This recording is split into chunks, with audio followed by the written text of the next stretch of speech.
এখানে আসার পরে ভাই আমার কাছে অন্যরকম একটা অনুভূতি। আর অনুভূতিটা কেন হচ্ছে, আমরা এই গরমও যেখানে শহরে অনেক গরমে যেখানে ফ্যান চালিয়ে এসির মধ্যে সময় কাটাচ্ছি, আর এখানে এসে আমরা হচ্ছে কম্বল গায়ে দিয়ে, দেখতে পাচ্ছেন আমরা কিন্তু কম্বল গায়ে দিয়ে এখানে বন্ধুরা ঘুমিয়েছি এবং এতটা ঠান্ডা ছিল রাতে যা কিন্তু আসলে বলার মতো নয়।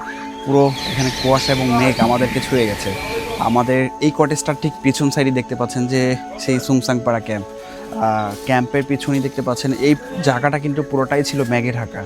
আর মেঘে ঢাকা থাকার কারণে আমাদের রাতের যে সময়টা এত ভালো কেটেছে, এত ঠান্ডা পরিবেশ কেটেছে, মনে হয়েছিল যেন আমরা সেই মহাশূন্যে সেই ঠান্ডা আবহাওয়ার মধ্যে ভাসছি।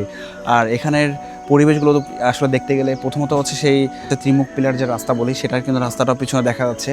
আর এদিক থেকে হচ্ছে মিয়ানমার এবং এদিক থেকে ভারত, সো দুইটা দেশের মাঝখানে একটা প্রান্তে আমরা এখন এই মুহূর্তে আছি। আর এখান থেকে মূলত একটা যে ভিউ দেখা যায়, পাহাড়ের ভিউ, সেই পাখির কলকল ধ্বনি, যেটা কিন্তু সত্যি মন ছুঁয়ে যাবে।